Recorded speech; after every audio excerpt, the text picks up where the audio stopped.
Hey guys, what's up?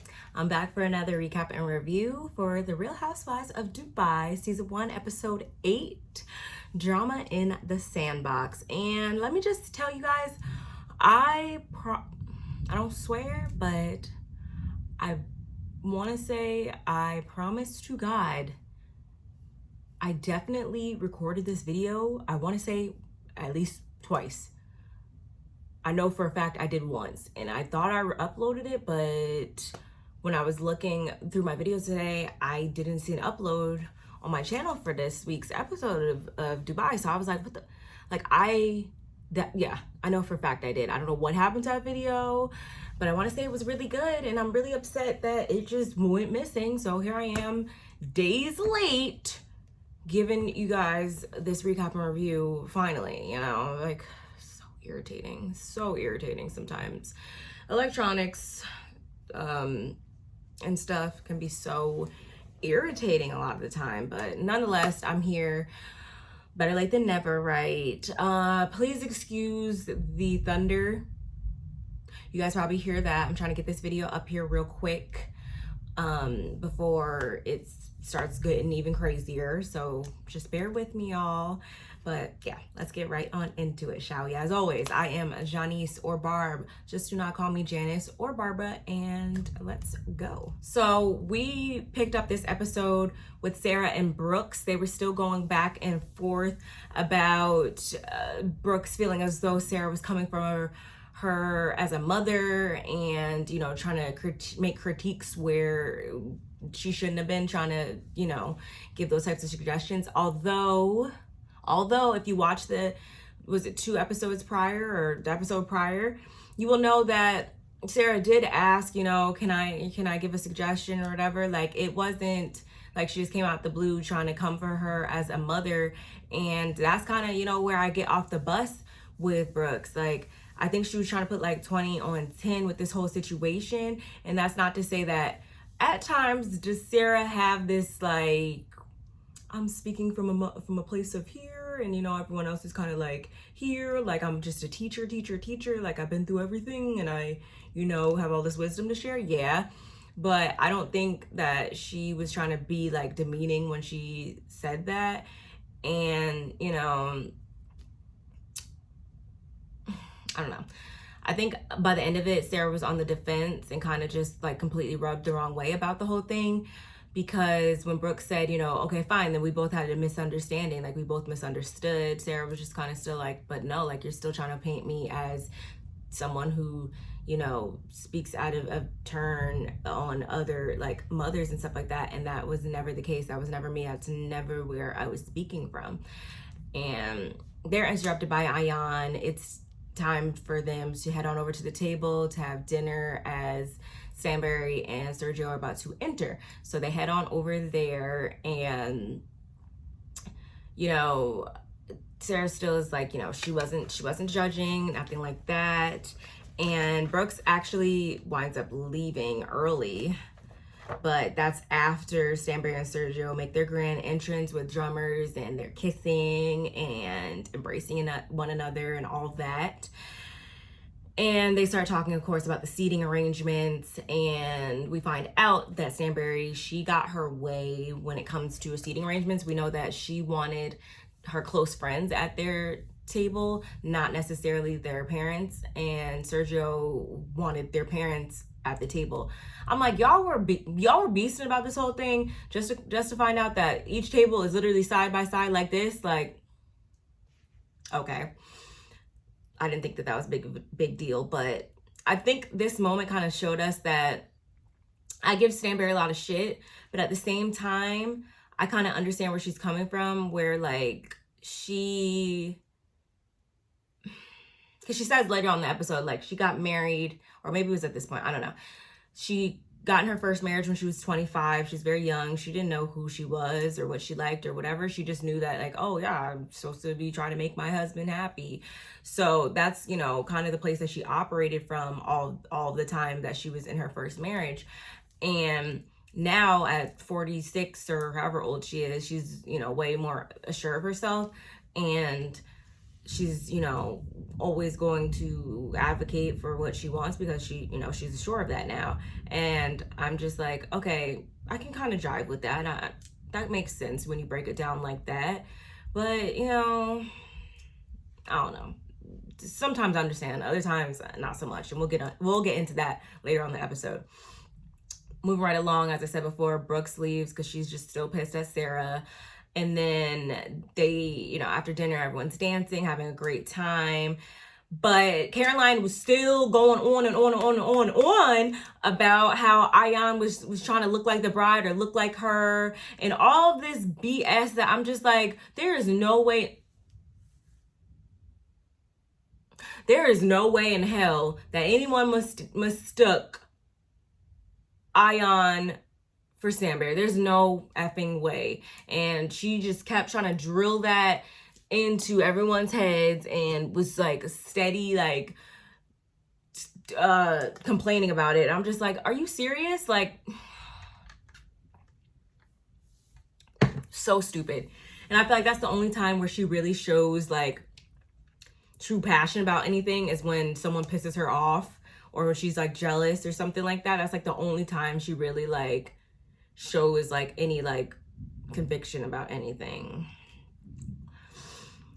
So she goes over to Ayan and says this, and Ayan's like, it's not my problem if I outstage the bride. And I'm like, exactly, because at the end of the day, first of all, I'm the type of person, I never want anybody else to dim their light so I can shine brighter. Like, I'm always going to shine bright AF on my own, okay? So let's get that straight. And I'm not going to show up to my own event. Like, there's not even going to be, like,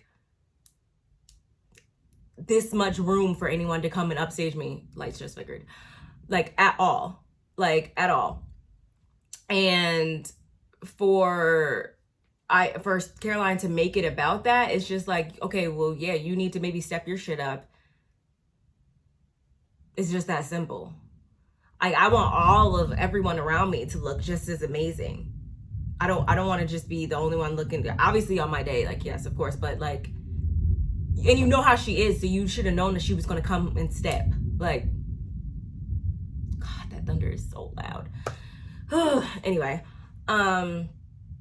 Nina actually winds up leaving because she got a text message from her brother saying that their dad is being moved into ICU, so she needs to go and put a phone call into him and see what's going on with her family. So she leaves kind of distressed, rightfully so.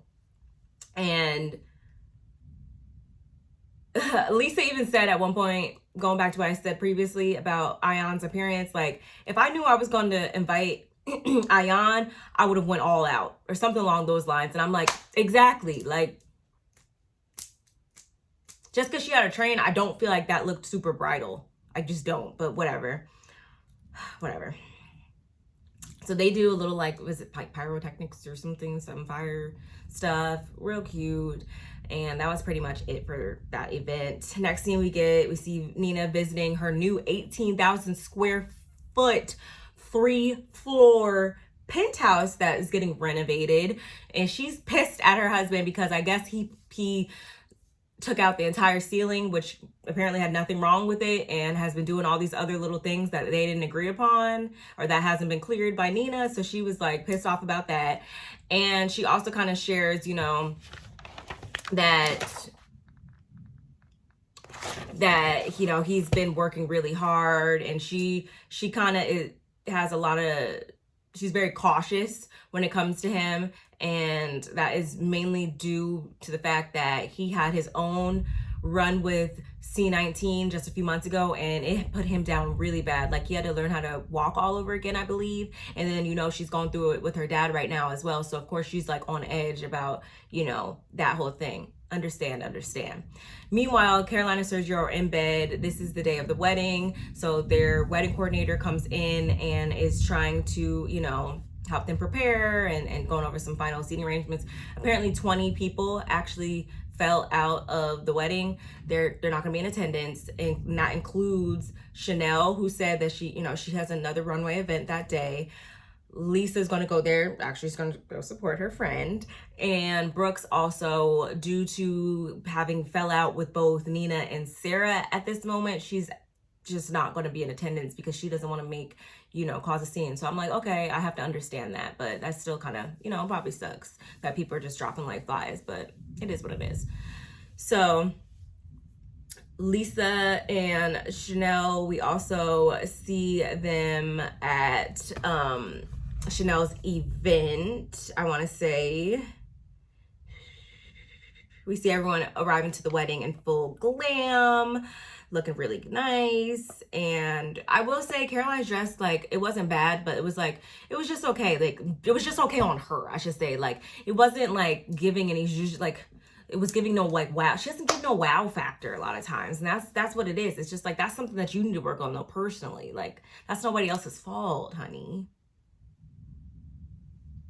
That's no one else's fault. Wasn't given a body, wasn't given, but whatever. Anyway. And so meanwhile, Lisa and Brooks arrive at Ion's Amoto show. They're there to support her. Her son is actually going to be walking as well. And I thought that was really cool.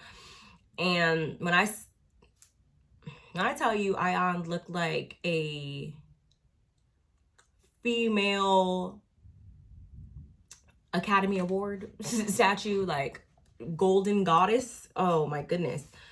Wow.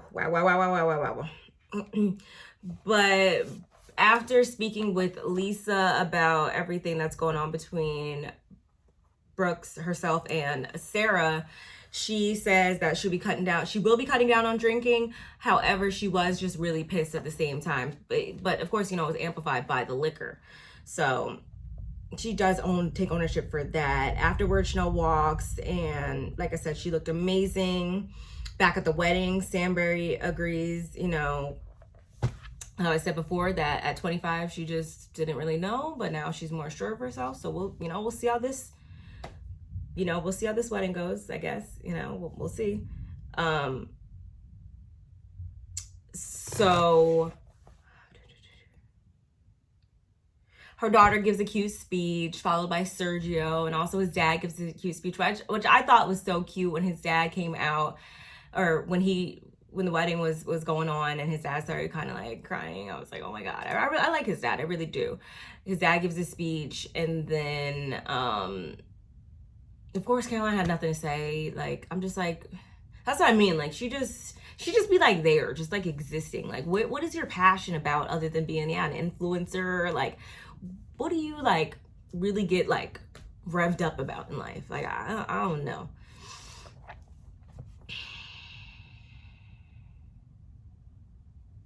So of course,